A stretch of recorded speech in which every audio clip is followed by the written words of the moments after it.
The Runcandle family crest flashes, showing us why they're feared across the world.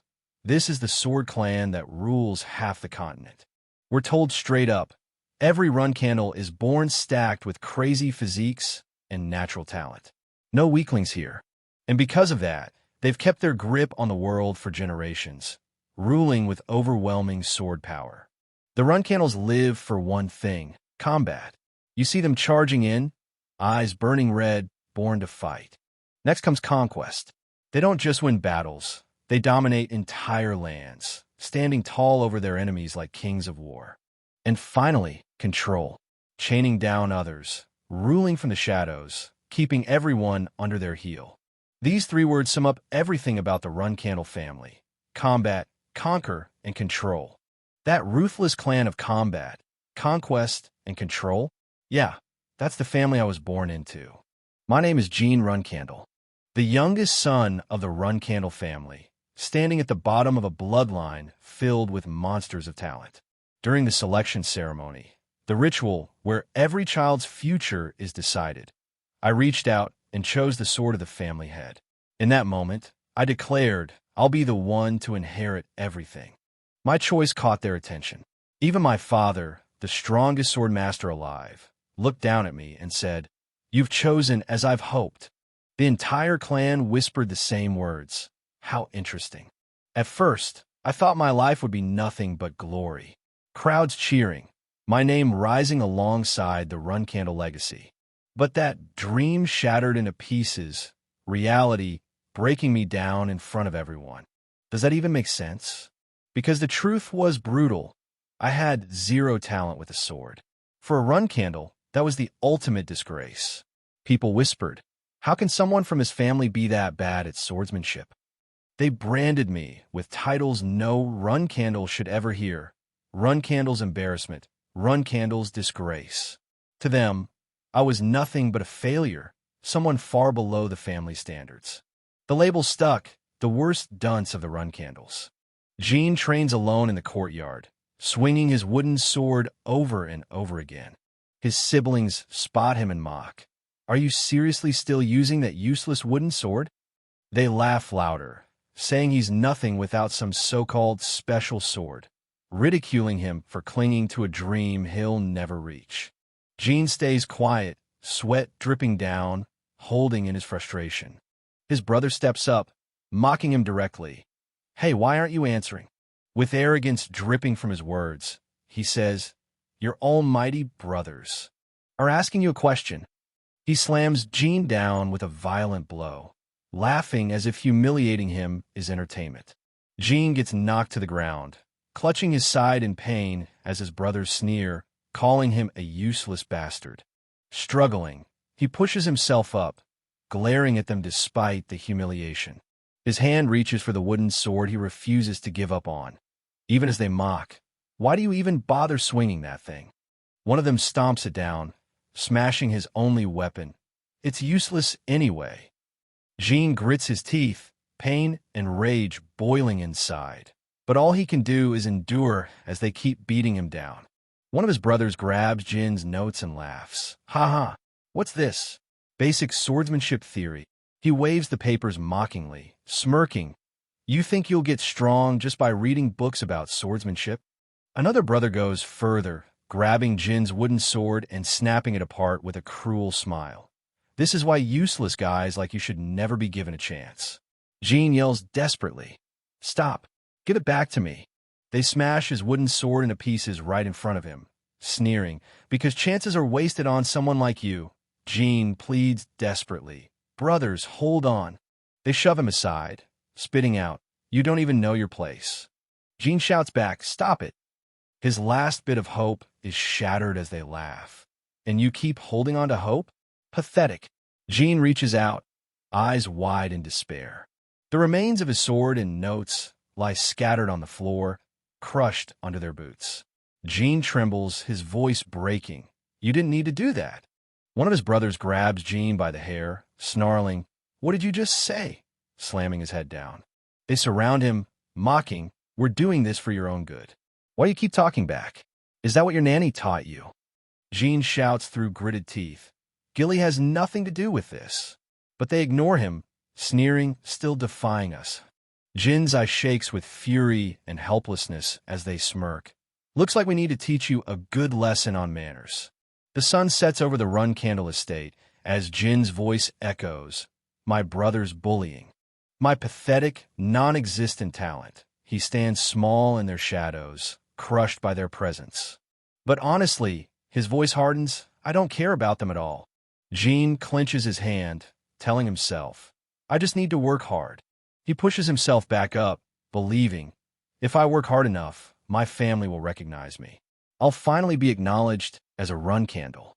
A cold verdict falls, Jin Run Candle. From this moment on, you are banished from the family. Jin stands before the massive Run Candle gates, the crest looming above him like a reminder of everything he's lost.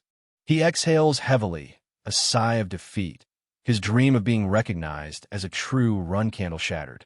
The final judgment falls cold. Since your efforts are commendable, Jin's fist clenches against the ground. We won't kill you. His face twists with a bitter, broken smile, as if those words were the cruelest mercy of all. And so it ended. Banished at the age of 25, Jin Run Candle wandered the world aimlessly. Once the youngest son of the strongest sword family, now nothing more than a discarded outcast. As he wandered aimlessly, fate intervened. That was around the time I met Master. The moment their paths crossed, Jin felt it deep inside, and that's when I knew that I did have talent. His true potential finally started to awaken. Not just that, Jin discovers a power hidden deep inside him. I have talent from magic. His body glows with radiant energy. But there's a catch. Magic was forbidden in the Run Candle family. 3 years later, Jin immerses himself in magical study. Connect the mana in nature with the magician's mana to recover energy. Then strengthen the mana that will be manifested. His back is to the light, steadily practicing day and night. But as his training deepens, a shadow falls over his expression. Something darker begins to stir inside him. Jin suddenly gets engulfed in a strange, powerful blue aura. He's completely caught off guard. He looks up in shock, realizing something, or someone, looming above him. With a nervous but determined voice, he asks, Who are you? The dark figure introduces itself. I'm Sodaret. It declares its title with authority, the master of all shadows. Jin hangs suspended in its overwhelming aura. The shadow looms closer, calling him directly, Jin Run Candle. Sodaret speaks with authority. I'll propose a contract to you as the god of shadows. Jin stands firm, listening closely. The god tempts him further. If you make a contract with me, not only will you gain shadow powers, you'll also be able to break every curse. Chains suddenly wrap around Jin's body, glowing and binding him, revealing the curse he carries. Sodaret chuckles darkly. Oh, contractor. Looks like you were hated by someone ever since you were young. Sodaret tells Jin that his talent was sealed away by a curse. It's revealed to be the bladed illusion, a curse that suppresses swordsmanship talent, something impossible in the Run Candle family.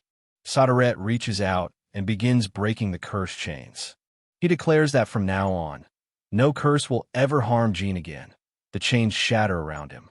The shadowy voice tells Jin that all that's left for him is to become an extraordinary magic swordsman, acknowledging his new path. It adds that it will enjoy observing him, as if Jin's journey is something amusing to watch. The shadowy figure slowly fades away, leaving Jin standing alone as the eerie presence disappears. Jin stays silent, lips slightly parted, lost in thought after everything that just happened. He suddenly grabs his sword with determination, the motion quick and sharp. Without hesitation, Jin rushes out the door into the night, the moon shining above as he runs with his sword in hand. Jin grips the sword tightly, the blade glowing faintly as power surges within. With one swift motion, he unleashes a powerful slash, the air tearing apart with energy. The sword hums with blue energy, glowing fiercely. Jin realizes it's exactly as Sodaret had said. His power had finally awakened.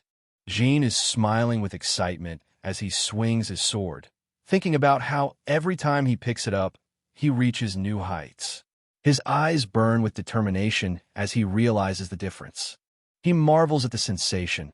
It's so light. The sword feels like it carries no weight at all, almost as if it's just an extension of his arms. The joy and relief on his face show his realization that he's finally free from the curse. Jin channels his energy into a magic circle, his hand glowing with immense power as runes flare to life. If I just add on magic, then a surge of power explodes around him. His sword glows brilliantly, infused with both magic and shadow energy, showing his new strength as a magic swordsman. Jin smirks with satisfaction, sword extended forward, calm yet confident. Finally, my hard work has come to fruition. From a distance, Jin is seen swinging his sword, the glow of his strike slicing through the misty night. Hidden in the shadows, a group of armored knights spot him. One kneels to the ground, signaling the others as they silently observe Jin's movements. Jin's scream echoes in the darkness as his eyes widen in shock, blood streaming down his face. His trembling hand claws at the ground while he mutters in confusion, realizing he just heard a scream, his own. Bruised and bloodied, Jin collapses against the ground, feeling an unbearable heaviness weighing down his body for reasons unknown. Jin lies on the ground, bleeding heavily, his mouth open as he weakly mutters, before collapsing further. He struggles to call out, whispering master, soul de as footsteps rush toward him in the chaos. Barely conscious, his eyes search desperately through the haze as he whispers, "Is anyone there?" The fallen book lies open in the rubble as his thoughts echo. He can't believe he died while asleep. He despairs, questioning if his struggle was pointless, wondering if he never had a chance to use the power he finally obtained. A close-up of his eye filled with regret. If things were going to end like this, his broken body lies crushed beneath the debris, blood pooling as his voice fades. Why was I given a chance? Bro looks down at his tiny hands like, wait, why my hands look like this? He sees a whole squad of his so-called family staring down at him in their drip, and he's like, yo, aren't these the family guys?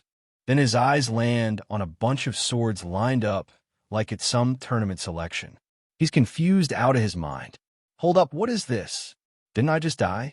Gilly pops up all cheerful like, cheer up, young Master Jin. Jin's brain short circuits. Wait, Gilly? Why is she even here? The camera zooms in on a glowing sword among dozens, standing out like it's straight out of a video game drop. That sword. Close up. The name drops heavy like a boss intro screen. Barasada. Jin sees all the swords lined up, and it hits him. This is the selection ceremony. He looks around, confused but certain, realizing he's back at that exact moment. As he crawls forward on his tiny knees, he mutters, I've returned to my past life. Lifting his little hand, he declares, as the 1-year-old Jin run candle. Jin's tiny hand reaches out, like destiny's literally pulling him forward. And boom, this baby Jin touches the legendary family head sword, Barasada. The glow says it all. He's chosen. The whole crowd goes wild. He actually picked the head sword. They're shook, because this means Jin's life is about to flip completely this time around.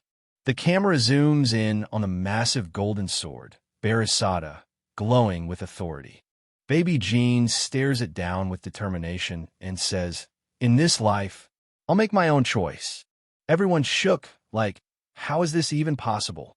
They realize it's the patriarch's sword, and they can't believe Jin just picked it. The announcement drops. The youngest has selected Barasada. The ceremony wraps up, and everyone's shook because the youngest actually pulled it off. Baby Jin, straight up touching the legendary sword, sealing his fate in front of the clan. The verdict drops. They're sending the youngest off to the Storm Castle, his real journey about to begin. 6 years later, we're at Storm Castle, thunder cracking and rain pouring, setting the stage for Jin's tough upbringing. Jin reaches his hand up, trying to grab a book from the towering shelves. He sighs in frustration. yeah, he can't reach it. The struggle of being a kid with goals way bigger than his height. Jin's like, dang, it's already been 6 years since I got dumped in Storm Castle. He's reaching for the books, thinking, according to the family's stupid rules, I gotta stay here till I'm 10. So yeah, 3 more years of his prison life. Finally grabs one, flips it open, and sighs, man, I'm bored. Out of nowhere, a scream echoes through the castle. Jin snaps his head around like, what was that? One of the maids rushes in, panic all over her face, stammering out his name. She blurts out the reason. There's literally a dead bird in Jin's room, bloodied and torn up. Jin instantly knows. Only people in Storm Castle could have pulled this off. The maid freezes, tension rising, as a mocking voice cuts in. His brothers step out with smug grins, acting like it's all a joke, mocking him with a poor bird line. Daytona is like, TC, too bad the maid found it first. Straight up annoyed their prank didn't land the way they wanted. Haytona is grinning, admitting they left the bird just to mess with Jin. And then, mocking him, they ask if their gift had him so touched he wanted to cry. Jin stays quiet, but you can tell he's fuming inside, gripping the dead bird with a heavy heart.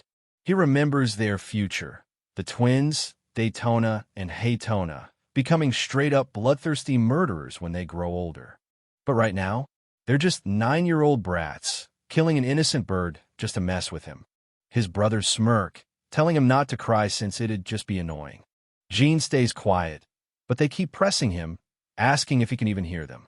They mock him harder. So you're the one destined to be patriarch? Huh? Then where'd you leave your Barasada? Jin mutters something under his breath, so low it's barely audible. His brother smirks and mocks him. What? Say that again. Then, without warning, his brother grabs Jin roughly from behind. His brother spins Jin around, pulls back his fist, and yells that he can't hear him. Jin blocks the punch mid-swing and coldly says, I said.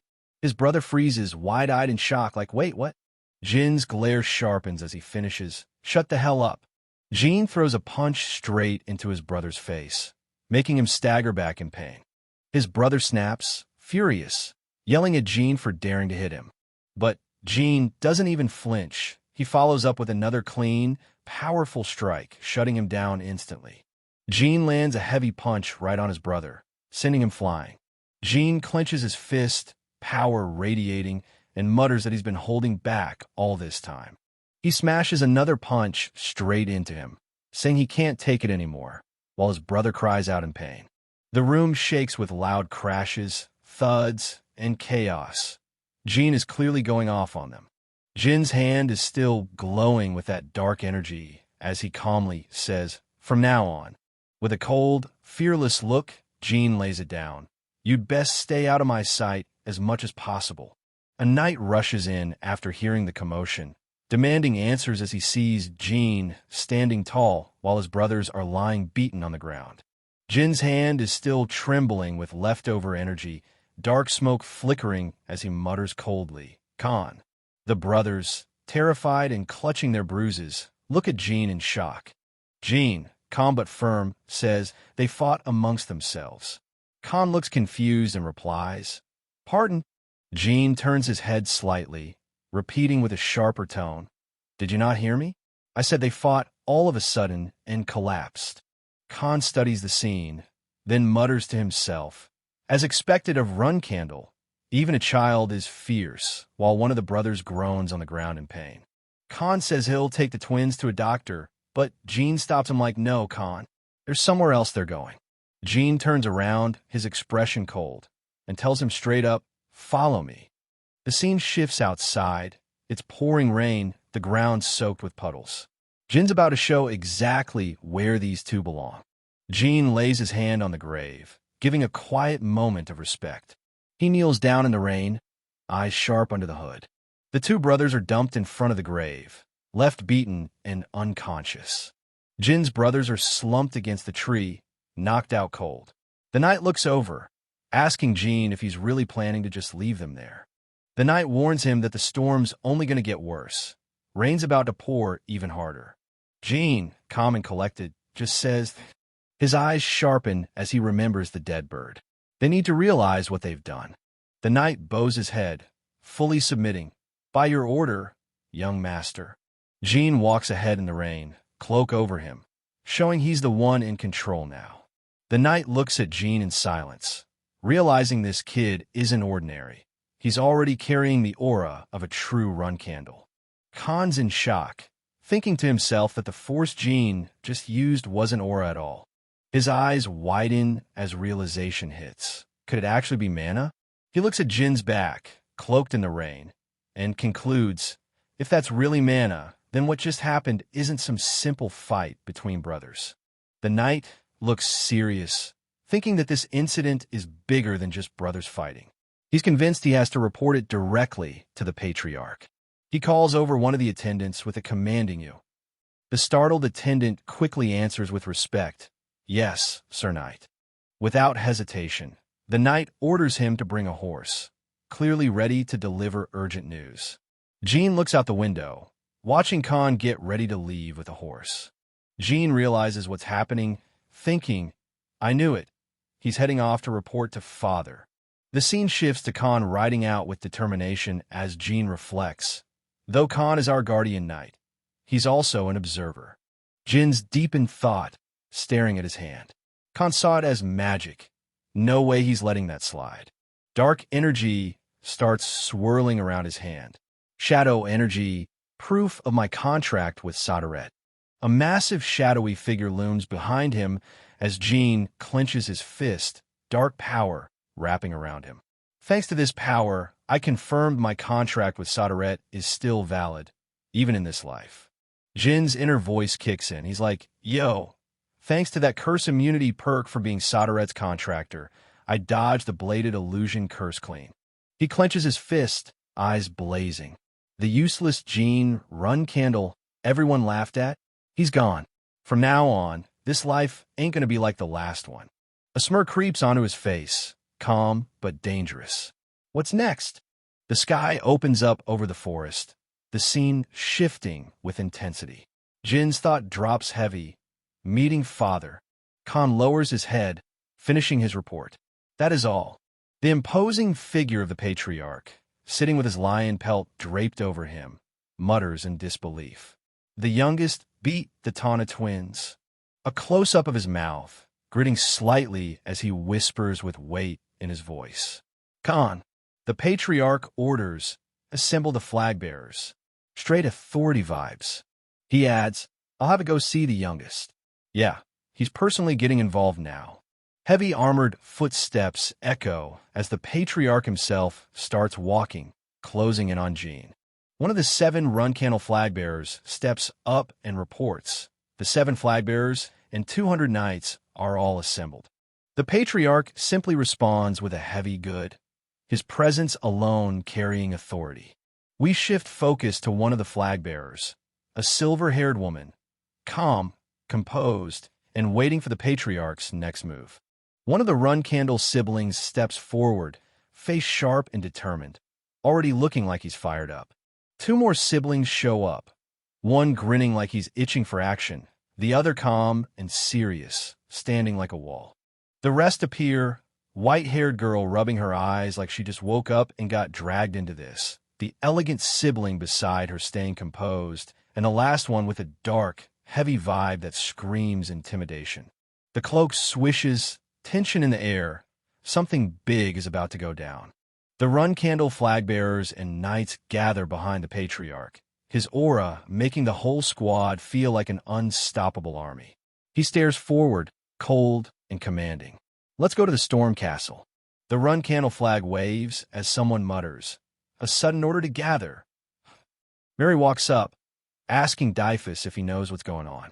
She even says she asked Luna earlier, but she didn't know either. Mary shrugs, saying she was busy beating up mages. Dyphus calmly replies that the Tana twins will be out of Storm Castle by next year, so it's probably about them. Dyphus brings it up. He thinks all this is actually about their youngest brother. Mary cuts in, confused like our youngest? Why him? Then she suddenly remembers. Jean picked the founder's sword during the selection. That one choice might be the whole reason for this gathering. Mary's the one talking here. She's like, would that really be enough for father to come back? Honestly, who even knows what goes on in his head? Luna immediately shuts it down. Calm but firm, she tells them to stop talking, showing who's really in charge. Mary's staring ahead, thinking to herself, Father actually came back personally just to see Jean. She's looking skeptical now, wondering if Jean is really worth all that attention, doubting if he's actually that important. The maid's fixing Jin's clothes, smiling, saying maybe the patriarch just came to see his kids. Jean looks down, thinking Khan probably told her father everything. As the maid brushes him up, Jean figures Khan isn't sharp enough to frame him for magic, so he must have just reported exactly what he saw. The maid's brushing Jin's hair, and Jean thinking how the youngest son's using some mysterious power that isn't aura or magic, and that's probably why the patriarch's coming back.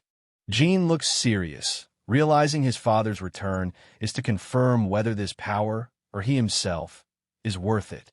The massive doors of the clan's castle slowly open, carrying the weight of judgment.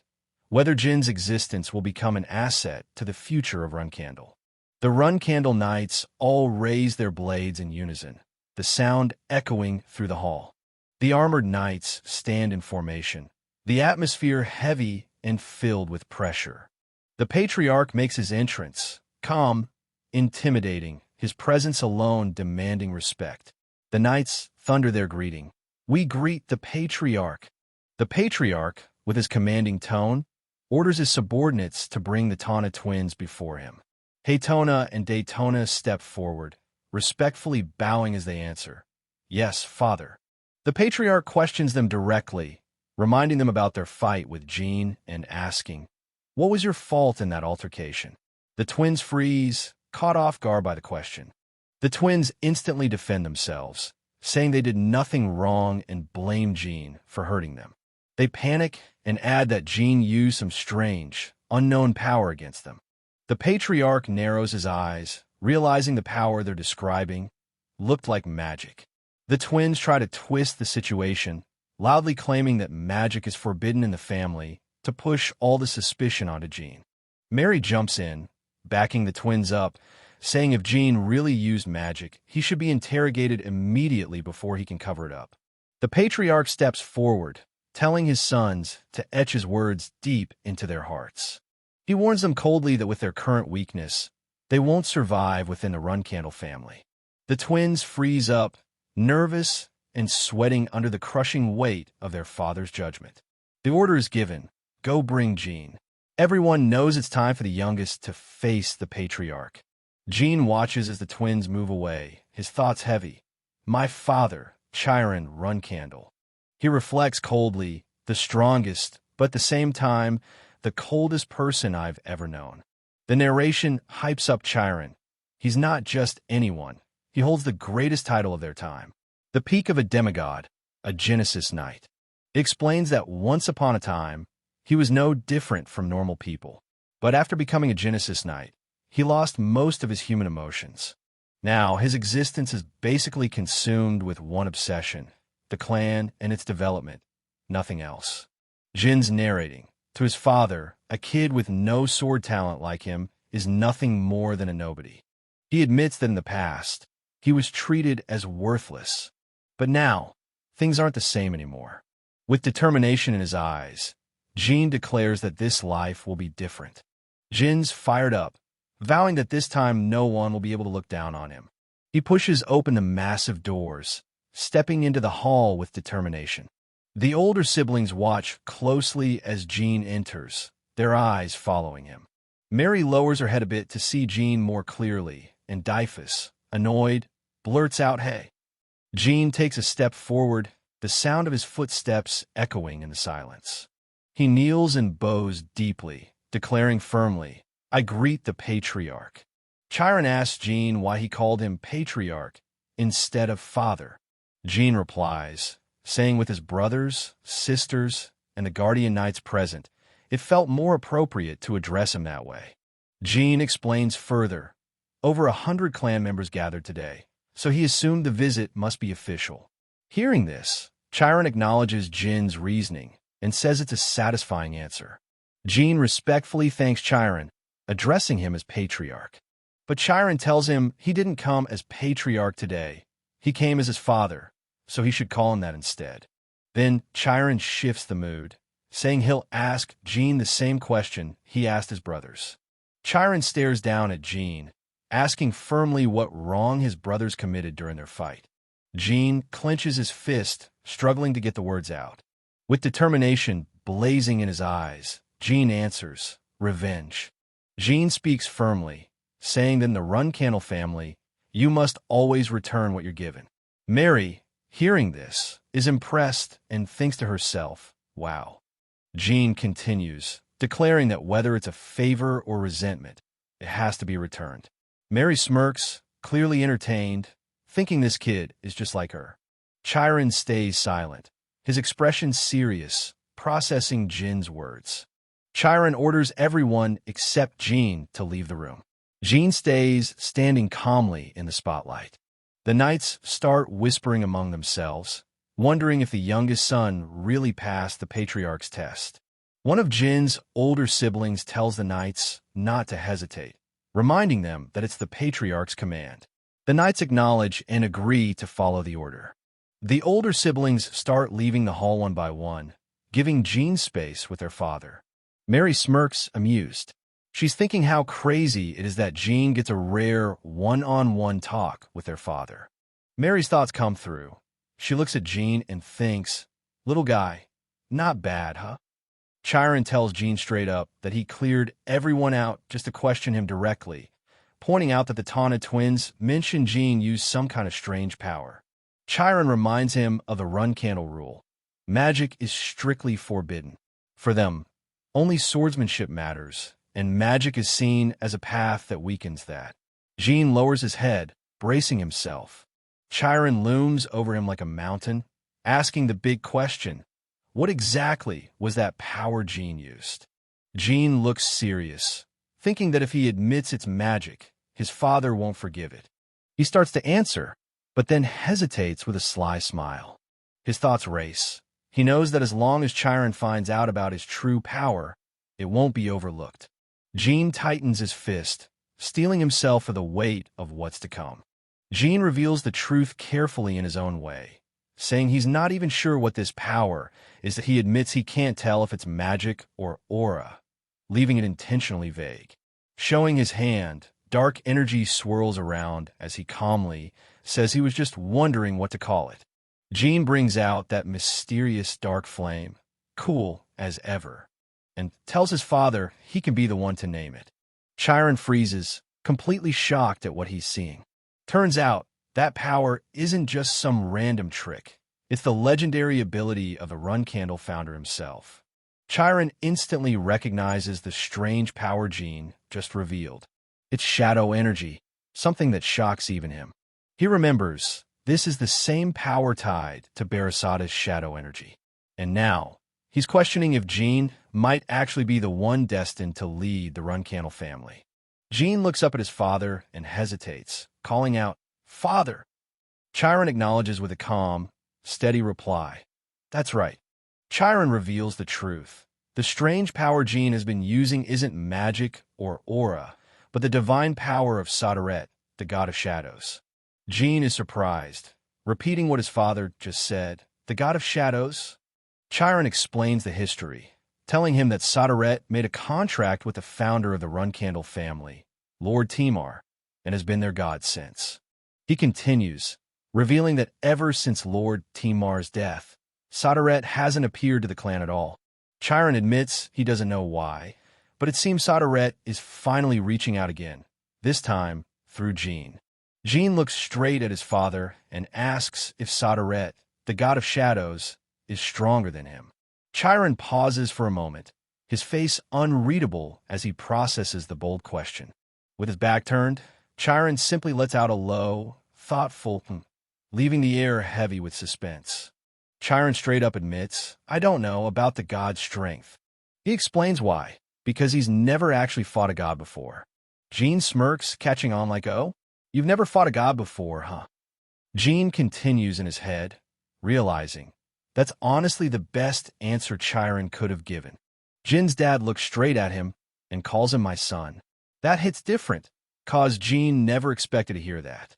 Jean freezes, eyes wide. He's shocked, like, did he really just say that? The father places his hand on Jin's head, telling him it was a good question. That little test just gave him something real to think about. He admits coming here today wasn't a waste. It was actually the right call.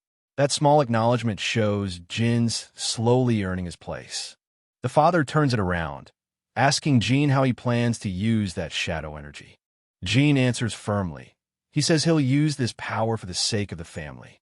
The father repeats his words, his eyes narrowing, weighing the answer. A smirk crosses his face. He already knows Jin's words are a lie. The patriarch bursts into laughter, mocking Jin's claim. His eyes glow red as he calls it an amusing lie, the atmosphere instantly turning heavy. He reminds Jin of his brutal actions, how he crushed his older brothers without hesitation and tossed them into the storm. He throws Jin's own words back at him, questioning how someone who did all that could dare say they'd use such power for the sake of the family. Jin stands firm, his back straight and aura cold. The patriarch demands the truth, pressing him to drop the act and reveal his real intentions. Jin clenches his fist, thinking to himself that his father won't let this slide so easily. He steels his resolve. He finally declares boldly, he doesn't want this power for anyone else. He wants it for himself.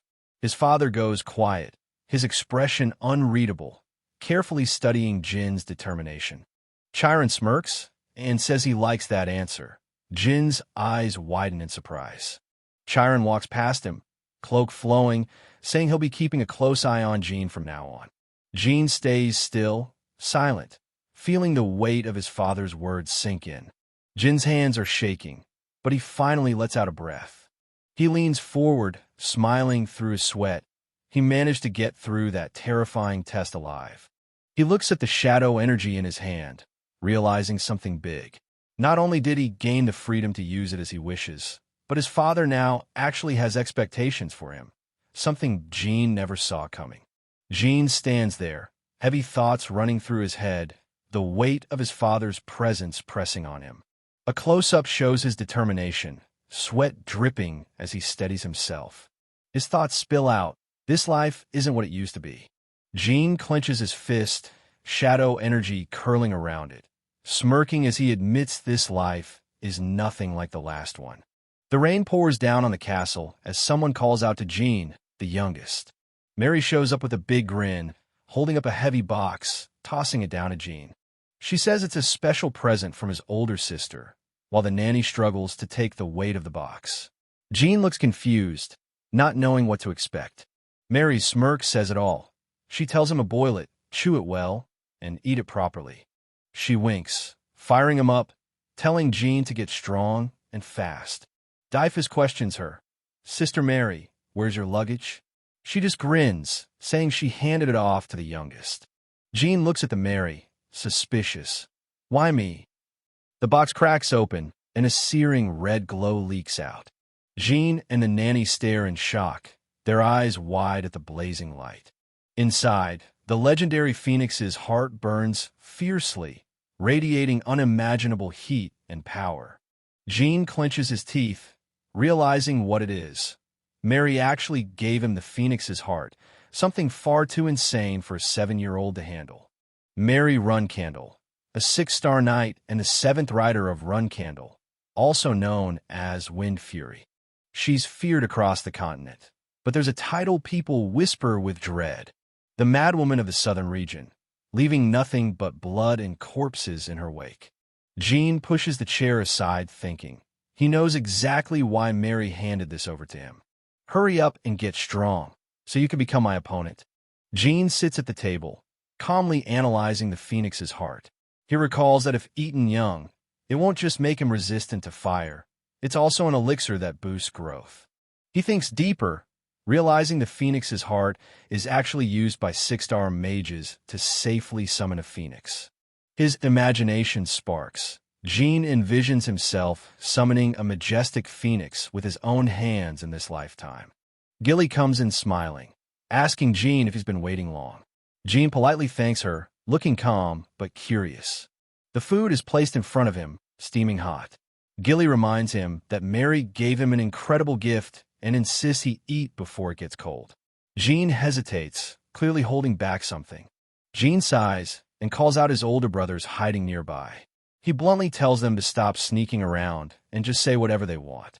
One of Jin's older brothers tries to play it off, saying it looked like too much food for him. His twin quickly adds, "Yeah, I even saw Gilly carrying a huge pot." Jin stares at them and asks if they really want to eat it that badly. Both twins nod their heads in excitement. With a sly smirk, Jin tells them straight. If they want to taste, they'll have to do what he asks. The twins are grumbling, complaining why they have to dig like this, smashing their shovels into the dirt with frustration. They're still digging through the tunnel, worried about what will happen if someone finds out. Then reassure themselves that if anything goes wrong, it's the youngest Jin who will take the blame. Finally, they calm themselves down, saying it's fine as long as they get to eat the soup. But deep down, they admit the youngest is kind of scary. Dust falls quietly from the ceiling, dropping onto the massive structure below. As the camera pans down, we see a huge glass chamber glowing in a cold blue light. And inside, floating in the liquid, chained and sealed, is a mysterious figure trapped in some kind of containment pod. The view lingers on his body, floating in the tank, motionless but surrounded by ominous energy. A close-up of his face, eyes shut, breathing steady. He's not awake, just sleeping, yet even in slumber, he radiates power. Both twins arrive together, shovels in hand, carrying out Jin's request. A maid catches sight of them and gasps in shock. Jin greets his brothers casually, noting how fast they got there. The twins barge in, all dirty and exhausted, shovels in hand, yelling at Jin that they did everything he asked. Now, they're demanding the soup like their lives depend on it. Jin stays calm, pointing casually, saying he already put it on the table. One of the twins perks up, eyes wide, shouting, "Really?"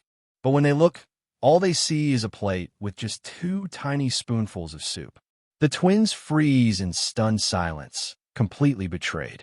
The twins are fuming, staring down at Jin. They're like, "Bro, this is a teaspoon? Isn't this way too little?"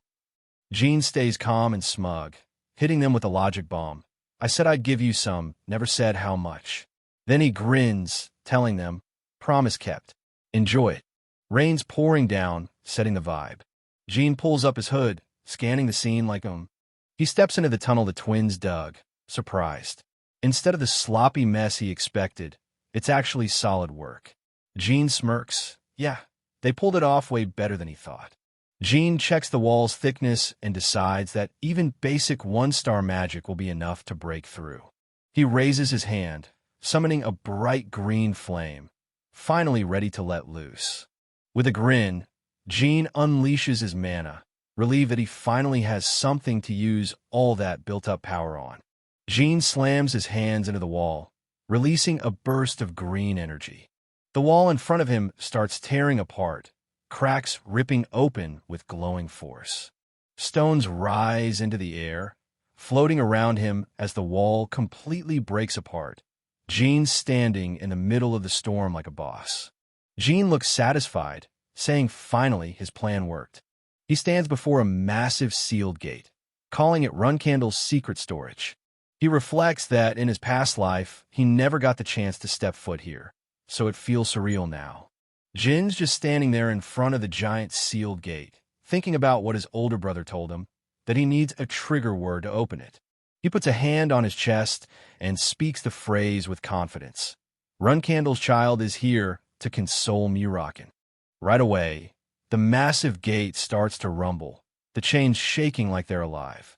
The whole place reacts to his words, and you know something big is about to open. Jin steps inside, looking around with those sharp eyes, taking in the place. He realizes this is Runcandle's secret storage, a vault where they've hoarded all the secret tomes of fallen families for 1,000 years. Only the flag bearer is supposed to enter. Flashback hits.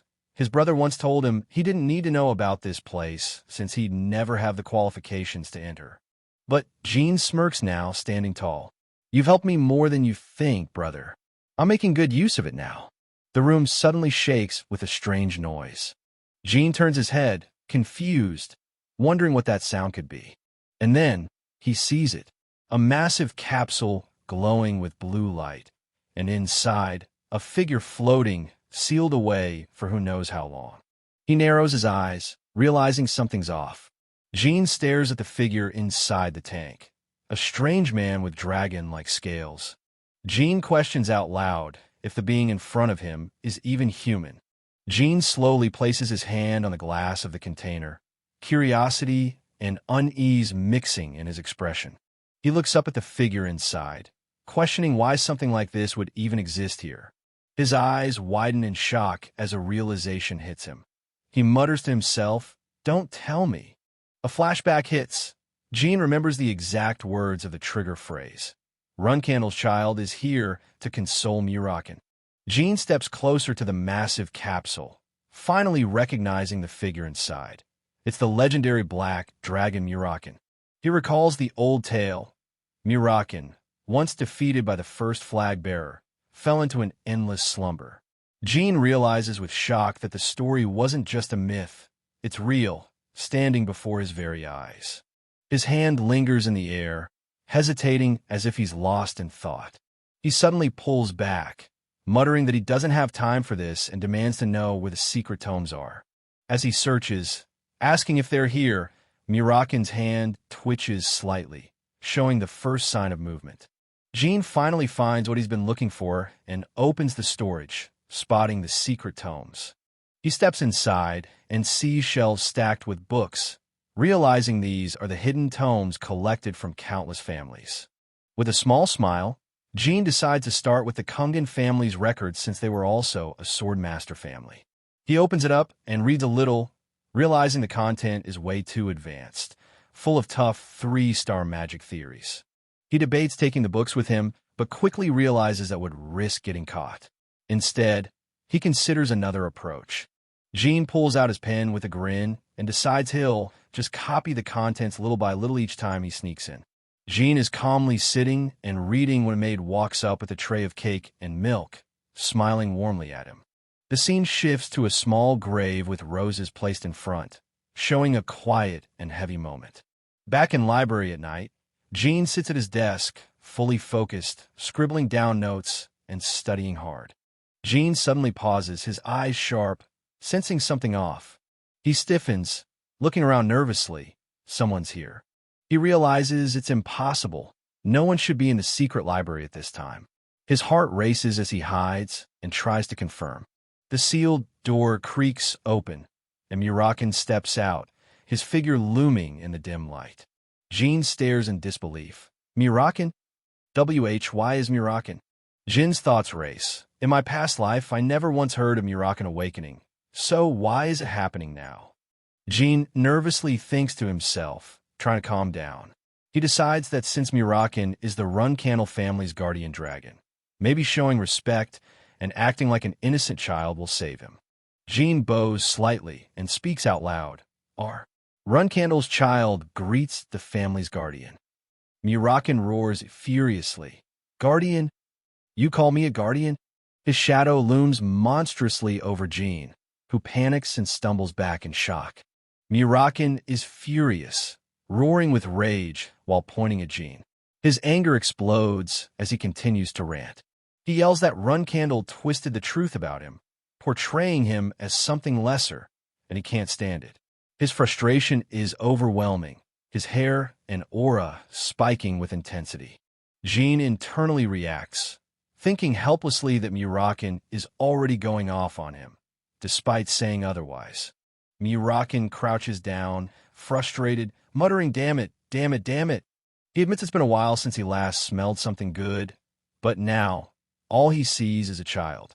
Jean stands stiff, a bit shocked, as Murakin stares at him. Murakin hesitates, confused. All I can see is a child. Murakin suddenly leans in closer to Jean, his sharp eyes glowing as he questions intensely. Why do you smell like shadow energy? Jean is frozen in shock, asking shadow energy? Murakin glares, pointing at Jean with sharp intensity, declaring that only someone under a contract with Timar should have that shadow energy. Jean, wide-eyed, thinks to himself, so Murakin woke up because of my shadow energy? Murakin frantically runs around the room, sniffing the air, trying to pinpoint the exact source of the shadow energy. He growls, "Where is this coming from? Is it here?" Jean smirks slightly, realizing something. His inner thought appears. Then should I test something out? His expression turns mischievous as he plans to take advantage of the situation. Jean looks at him and says out loud, Mr. Murakin. Murakin responds, "Oh, yes, yes. You know something, don't you?" Jean shows off his shadow energy, asking Murakin if that's what he meant. The dark aura swirls ominously in his hand. Murakin stares in shock, muttering to himself, asking Saderet if this is a joke. He can't believe what he's witnessing and questions if Jean is actually serious. Murakin stares wide-eyed, his face filled with disbelief. He mutters, realizing the 1,000-year contract that was supposed to be with Timar is now linked to the child in front of him. Jean looks back, calm but slightly tense, sweat running down his face. He thinks about the weight of being tied to such a contract despite his young appearance. Both stand silently in the vast secret library. Murakin sits on the floor in shock, while Jean stands firm, waiting for Murakin's reaction. Murakin crouches down, addressing Jean softly, "Hey, kiddo." Jean responds respectfully, "Yes, Mr. Murakin." Murakin looks tired and conflicted. He says, I actually made a promise with Saderet, and it seems that the person who needs to cooperate with me to keep the promise." Murakin finishes with a serious look. "Is you?"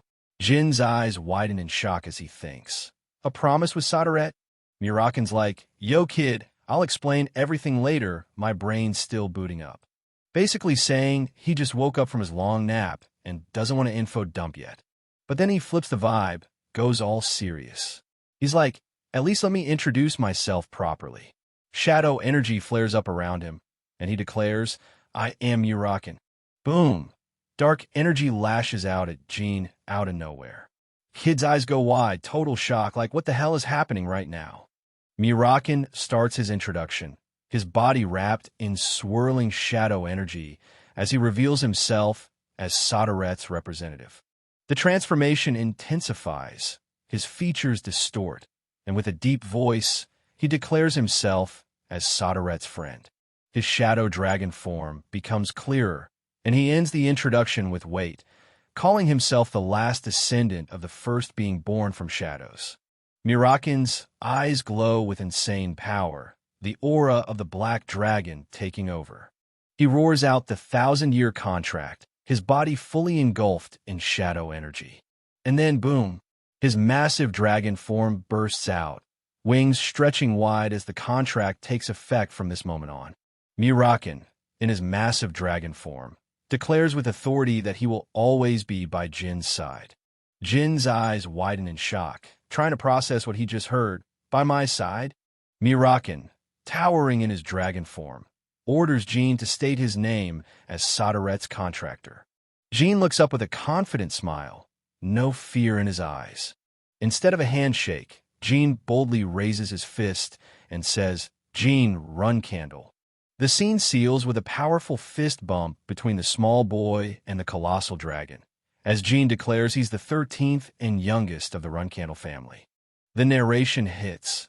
This is Black Dragon Murakin, the beast so feared that even mountains were named after him. Back in the day, Murakin ruled this land with unstoppable power, but 1,000 years ago, he was taken down in a legendary fight against Timar Runcandle. And when the Storm Castle crumbled, the once mighty dragon fell into a deep slumber, vanishing from history, until now. Jean is thinking to himself, realizing the official history of Murakin isn't the whole truth. It's actually the words of the guardian dragon who once stood by the founder. We see how those who make contracts with gods always do so alongside a guardian dragon. But for Saderet, nothing was known, leaving doubt hanging in the air. Jean now understands. It all makes sense if Murakin had been in a deep slumber this whole time. Jean walks in with a little smirk, calling out, "Murakin, I'm here." He wonders, since Murakin is awake now, does that mean he's finally got a guardian dragon of his own? Jean walks in like it's nothing. Murakin perks up with a grin. Oh, you came? Jean hands over the snacks his nanny packed, acting smooth. Narration cuts in. After Murakin woke up, Jean kept him tucked away in the secret library for weeks, just observing and asking questions. Murakin, mid-bite of his snack, repeats the question Jean just asked him. Huh? Why did I fight with Timar? Almost like he's trying to jog his own memory. Murakin's just chilling on the floor, munching pie, and when Jean asks about the past, he shrugs it off. Bruh, that was 1,000 years ago. How would I remember? Jin's like, okay, fine, but at least where's all the strawberry pie? And Murakin's totally zoned in on the food, like that's the real mystery. Yup, confirmed. The legendary black dragon Murakin goes absolutely nuts over strawberry pie. Jean explains how he sneaks blank journals out and writes everything Murakin tells him in secret. Murakin seems surprised, asking if Jean even understands what he's writing. Jean admits he only gets about 30%. The rest is still a mystery. Murakin actually looks impressed, telling him not to lose faith, because for his age, that's a lot. He even adds that most kids wouldn't even bother. They're too lazy. Jean fires back coldly, saying that's only for normal kids. He declares his identity proudly. He's a run candle, and this harsh grind is his normal. Murakin looks on, a little serious now, listening as Jean lays it all out. Jean talks about his 12 siblings, his father, mother, and the elders, basically the whole mountain of enemies standing above him. Jean clenches his resolve. If he wants to crush all of them, he has to push himself even harder. Jean places his hand on the old book, asking Murakin how much of it the founder, Timar, would have actually understood.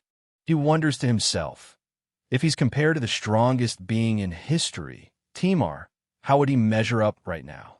Murakin, almost caught off guard, mutters Timar's name with a serious look. Jin's shocked. Murakin straight up says Timar couldn't even understand a line of that book at Jin's age. But Murakin adds that theory doesn't mean everything.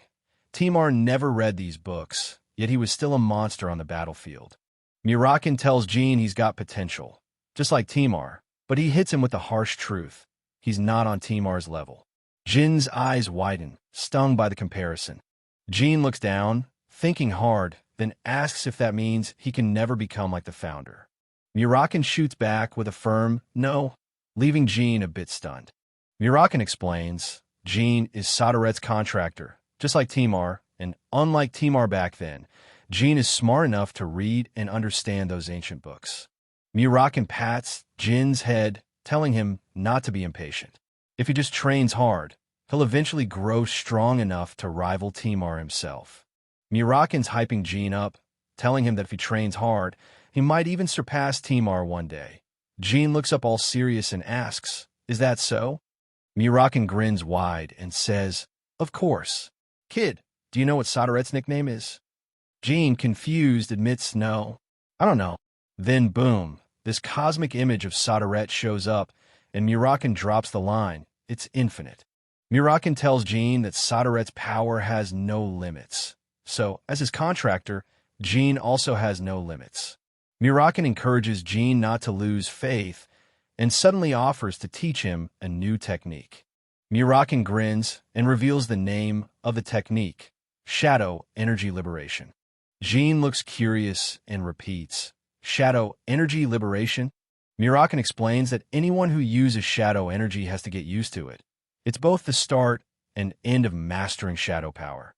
Murakin warns him that it's dangerous if he doesn't learn it properly. He tells Jin to take it slow and careful. Jin nods, determined, and says he'll do just that. Jin asks what he needs to do first. Murakin turns to him and says, "First, you have to learn how to open your mana." Jin repeats, wide-eyed, "Open my mana?" Jin's like, "Why though? I already did that a ton in my past life." Murakin explains, Shadow Energy Liberation is all about opening your mana and moving it right. Master these two basics and you're set. He says Jin's got to focus on that for the next 2 to 3 years. Jin stares sharply, thinking to himself, 2 to 3 years? That's way too late. Murakin's explaining that Jin doesn't even know the basics, so teaching him anything advanced is pointless. He says the next step would normally be learning how to move mana. Jean casually shows Mirakin a ball of mana in his hand and asks, "Can you teach me now?" Like it's no big deal. Mirakin is completely stunned, yelling out in disbelief, demanding to know how Jean pulled that off. Jean calmly replies that he's just been able to do it for a while. Mirakin's like, "No way. You already know how to move mana?" Totally shook. He sighs, saying only crazy prodigies can pull that off, realizing Jin's not your average kid at all. Mirakin decides to give a live demo of shadow energy liberation, while Jin's face lights up, excited that it actually worked. Mirakin explains that shadow energy itself originates directly from the shadows. He adds that every single shadow in this world was born from Sodaret's power. The room starts filling with drifting streams of shadow, swirling and moving as his words sink in. Mirakin breaks it down. Sodaret is literally the owner of all shadows in the world. And since Jean is Sodaret's only contractor, that power flows straight to him. Mirakin hypes it up, saying Jean can also become the master of every shadow in existence. Jean looks stunned, glancing around as if he's floating within the overwhelming surge of shadow energy. Mirakin stands proudly, a sly grin on his face as he declares with confidence, "This is shadow energy liberation." Jin's eyes widen, a mix of awe and excitement lighting up his face as he realizes the true potential of the power before him. The battlefield shifts to a peaceful yet blood-tinged sunset scene, showing that a great battle has just taken place. A knight reports to Lady Luna, standing over a fallen monster. He informs her that this side has been cleared, and only 5 more areas remain before their mission is done. Lady Luna calmly responds, saying 4 months should be enough to finish everything. She orders the knight to let the soldiers rest for now. A close-up of Luna's calm but sharp eyes, her expression unreadable as the wind blows strands of her silver hair. Blood splatters across the scene as she slashes cleanly, her voice steady. "One more thing." Luna stands tall amidst a field of slain beasts, her massive blade dripping with blood. She asks coldly, "What do 9-year-old kids usually like?"